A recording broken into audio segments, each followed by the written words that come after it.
Okay. Now, one thing, right, which we know is, first of all, right, I mean, based upon the camera, see this one, projection matrix that we have already learnt, okay, which we did from a single view. And what we know is that I can write x in the, say, left plane. Suppose now when I put a kind of this one, a tilde or a wiggle on top, it basically means that it's a homogeneous coordinate. Okay, that means this is like x y 1. Okay. So, x tilde, right, I know is a projection. Let us say if P is the projection matrix for the left camera, whatever, right, you can write it as PL or whatever, right, if you wish, then you can write it as P left, and then you have x tilde. And again, this is a homogeneous representation of the 3D coordinate representation of the 3D coordinate. So, it is like x y z 1, and you know that PL is 3 cross 4 and this is 3 cross 1, this guy is 4 cross 1, and this P, it is a PL, right, itself we know is some intrinsic matrix of the left camera, that is like KL, and then you will typically have some, with respect to some world coordinate, you would have had RT and then you would have had x tilde.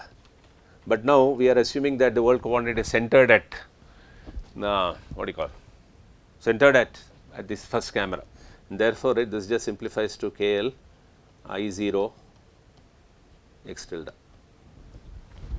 Okay. This is what it is. This is the first coordinate, right.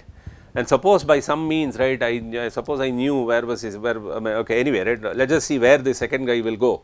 Second guy, let me indicate it as x tilde prime, or I could have written P prime, right, for that matter, in K prime, whatever, okay, for the right camera. So, now this will have a P right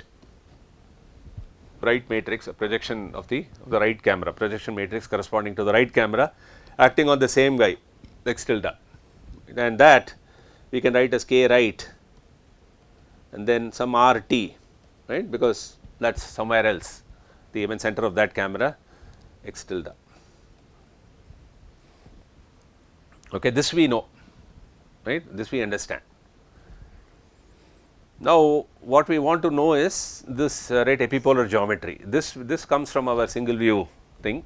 Okay, this is still not relating the two. The only thing that relates the two is x tilde being common, and the fact that there is an R and T, right, mutual sort of motion between the two cameras. But otherwise, right, we still haven't seen what is the relation.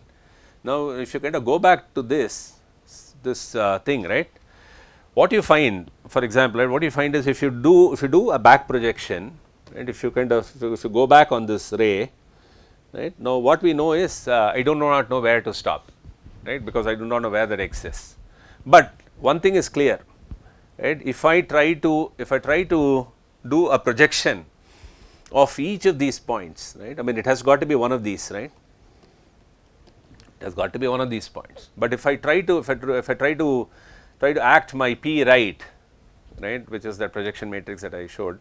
Okay, if I try to act it, okay, then what happens is, right, so you will have a line, okay, going through this. I mean, right, I'm just drawing it something like approximately, right. So right, it'll cut the image plane at, you see, some other location, which actually means that, right, that is also the one that gives you a sense for depth, because eventually, right, I mean, we are still not looking at how depth is calculated, but then a disparity is how far is the shift between x and x dash, right, because you have a translation, you expect that things that are closer will move on the image plane more. That means the image of a point that is closer, because why is that so? No, but then where does it, if you want to talk into which equation governs that, fx by z, right, fx by z is what actually governs that, right. So, when you have z is small, the movement is large, right. Now, when you have a situation like that, so what this means is that a point that is farther off, right, it will actually introduce a shift between x and x dash that is higher, which is farther will introduce a shift that is smaller, and a point that is closer will introduce a shift that is actually higher, and that is what gives you a sense for depth. Okay. Now, what I am showing here is that if I were to take any of these points on the ray, and if I try to say project it, Okay. Well, I have a figure, right, which I will show later, but then I just want you to understand what I am doing, because when I show a plotted figure, right, everything looks very easy and convenient. Okay. Now, what happens is, right, this one, okay, now all these points will pass through what is called an epipolar line. That also is a line. Okay, that is a line, and all these points, right, if you try to see, okay, where they are actually hitting the image plane, they will all hit, right, they will all lie on this line. And this line, right, incidentally, okay, this line is not actually correct the way I have drawn. How should I have drawn this line? The way I have drawn it is incorrect. Why is it incorrect? I mean, in the sense that not grossly wrong, but somewhat wrong. Okay, how should this be? Can somebody tell me? There is something there which should also obey. I can't just draw it arbitrarily. There is something else that should happen. Just look at the geometry and tell me. Exactly. Should cut the baseline, because see, the same point as I keep on coming, right, I will also hit the C, no? That is also a point on that ray, right? And if I apply actually P right on C tilde, right, it maps to this location here, correct? That means that this point should also be a part of that line, no, it cannot be somewhere else. Okay, so, well, that is why I said that I haven't drawn the diagram correctly, but then imagine that this line, it could be inclined and all, okay, it does not have to be parallel to the image plane and all, it could be at some inclination. Okay, so I hope that inclination is clear. I mean, I am not trying to draw lines parallel to the boundaries of the image plane and all. Okay, it can be at any inclination. So imagine that right, it's some inclined line like that. Okay, and this inclined line is actually called the right epipolar line. Right epipolar line. Epipolar line, and the place where the center of the left hits the right, I mean, after you do a projection, hits the image plane, call that E dash, that point. Okay, that has a name, it is called an epipole. It is called an epipole, it is called the right epipole.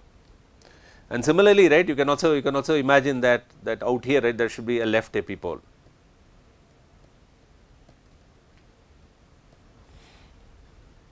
Right. So, the same thing, right. So, for example, now the point is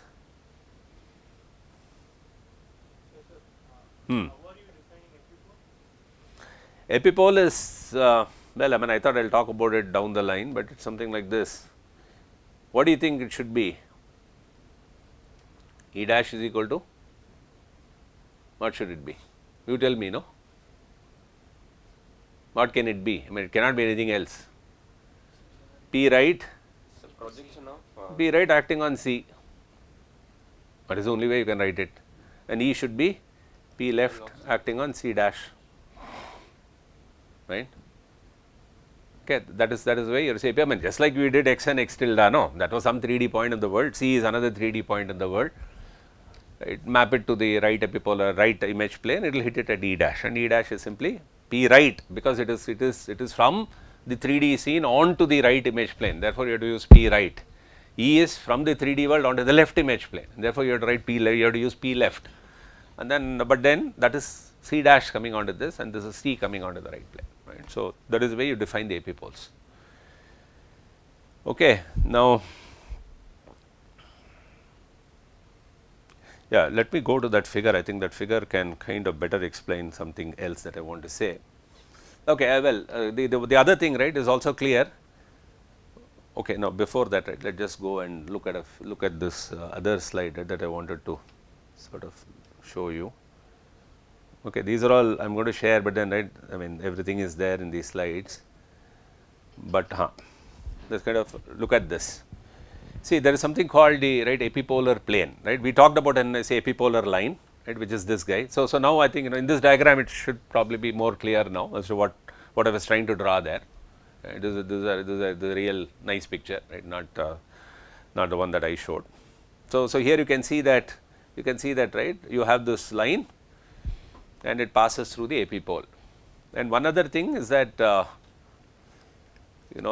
The epipole need not be inside the image. I mean, light on the image plane, but then it does not mean that you know, if you find the epipole, I mean epipolar lines, well, okay, we will talk about it later. Okay, right now it is being shown as though E dash is lying inside the image grid, okay, but that is not going to say necessary. Okay, now the question is this. So the same way, right? What I could also do is perhaps is that so for example, right? I mean, you know, if this was my, say, x tilde or whatever, right? I mean, it's okay. Let me go back to my own diagram. So, right, if this is my x. This is my whatever. Where did I draw my x dash, right? So my x dash was here, right? So similarly, right, if I drawn a ray, okay, that is like this, like the one, right, that is going through x dash, and now I want to search for where is my x. Then again, right, I would have to do the same thing in the sense that I would have to take a point, right, send it through this, send it through this, and so on. And now this line should be somewhat like this, right? Right, it should go through this epipole, right, and that is the left epipolar line. So, you could start from either image, does not matter, you can start from the left or the right, but whichever way you start, then you will say, again this could be inclined, okay, I am drawing it almost, it is also parallel to the image axis and all, not true. So, it can be some inclined line that passes, that cuts this epipole, okay, and that is the left epipolar line.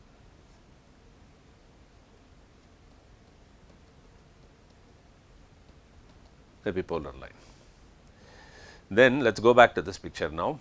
So now, right, this will become more clear. So now, if you kind of say think of the 3D point, right, which is somewhere. Oh, okay, I think it's an image, so I can't write on it. Oh, maybe if I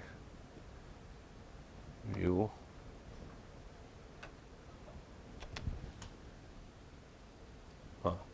So, no, I think I can write, right. So, if this is your point, right, x.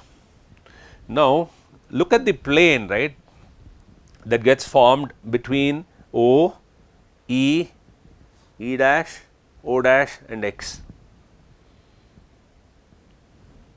right. That plane is called actually, they say, right, epipolar plane, okay. That is the name of the plane that actually contains your 3D point, and then the two centers, and then the two, you see, right, epipoles.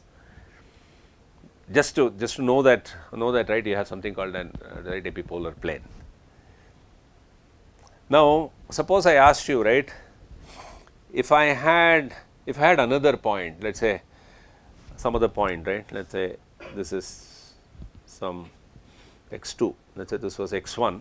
Now, I have another 3D point x2 in the world, and I do the same thing, right, I repeat, in the sense that I have, right, suppose I again do this thing, I join this, and similarly, right, I can join that with that center. So, it kind of hits it somewhere, let us say here, and maybe this guy hits it somewhere here. Now, what should happen?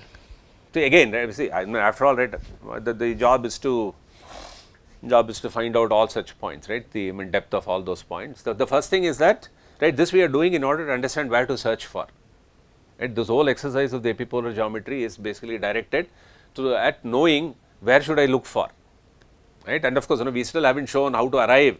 Okay, now this L dash is actually the epipolar line, right. We have not talked about mathematically how to arrive at that, but yeah, but we know that such a line exists, and therefore, the search should be carried out on that line, along that line. And similarly, now if you have x2, which is another point, and suppose I try to do this, what kind of an epipolar line do you kind of expect now? Yeah, that will be another epipolar line, but then what will be? It will also pass through the epipole, right, because every ray, right, every ray in the scene has to actually pass through this center and this center, right, which then means that when you travel on this ray, eventually you will come to O, and then at that point it should also pass through epipole. Therefore, right, I mean, if you think of any epipolar line, right, any number of epipolar lines, right, corresponding to, right, different 3D points, you can actually imagine a bunch of epipolar planes, right? Can you imagine that? I mean, there's one epipolar line for x, and then keeping the baseline fixed, you can actually rotate it, right? You can rotate the epipolar line to hit another point x1, and there is an say epipolar plane there, and you can think of the epipolar line as the intersection of this plane, right, with the image plane, where it cuts the image plane. Let's see, for example, this epipolar line, right, is where this epipolar plane cuts the image plane, right, whether left or right, right. That is where the epipolar line is. So, you can arrive at the solution in various different ways. Okay, there is no unique way of telling how to arrive at the epipolar line. I will follow one strategy, but there could be people, right, that follow a different strategy. But now the point is, right, the other thing to actually notice is that, of course, one thing is that the epipolar plane where it intersects the image plane is where the epipolar line is for that point, right. And you have a family of such planes now, right. I mean, on all of them which you can rotate about the baseline, right. I mean, I can go like this, the baseline remains the same, because, right, everything is around the baseline. Whatever you do, everything comes back to the baseline, but at the point that plane might go like that, but then again the baseline is common. I may have a point there, again the baseline is common, right. That's because of the way the underlying geometry is, right. And all of this is not assuming, right. So, these are what are called converging cameras. It is, right, as you can see that, right, these are converging camera. Converging means means that the mutual the motion, right, should be parallel means the mutual motion should be such that r is identity and the translation vector is simply Tx. I mean, if at all you can allow for a Ty, but you cannot allow for a Tz. You cannot go back and forth, or you cannot go like this, I mean, right. You cannot go, what would be Tz, right? Tz will be like going forward and backward, right? That is called zooming, right? You cannot do that. That's not parallel cameras. Okay, so parallel cameras are exactly like this. Okay, so you can only move on the image plane. This baseline should coincide. The baseline motion should coincide with the x axis, and that is what is parallel camera. But whatever we are right, some of these things, right, will take slightly a tricky form if you make them into parallel cameras. But actually, parallel camera is what is simple to handle. But this epipole and all, right, which will sort of, what do you think will happen to the epipoles? There will be only one image plane. No, I mean, it's like this, right? No, where do the epipoles go now? Anyway, I mean, we will see that later. Okay, but right now, right, so for the converging camera, it's easy to understand, so we'll actually go with that. Okay, so now the point is, right, so the idea is that, right, you have got a family of these planes, right, epipolar planes, and that's called a pencil. Epipolar, this one, a pencil. It's called a pencil.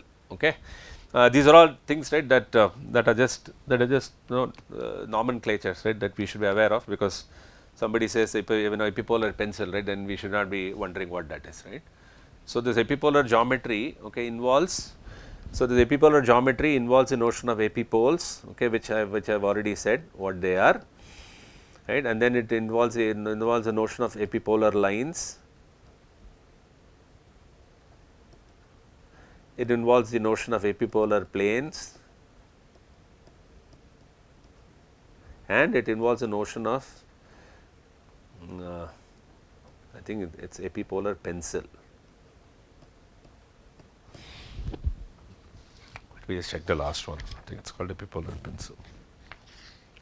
Anyway, it doesn't matter. I think that's what it's called. Oh yeah, epipolar pencil. Okay, now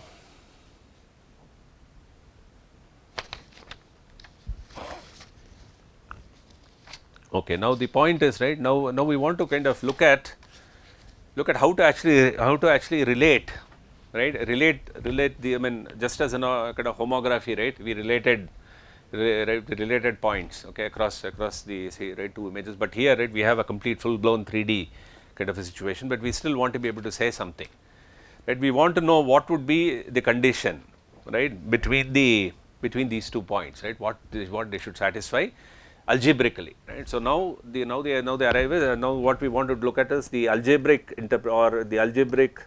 sort of a representation of the, say, epipolar geometry, algebraic representation of epipolar. I mean, epipolar geometry, geometrically it is clear, right, what it should be like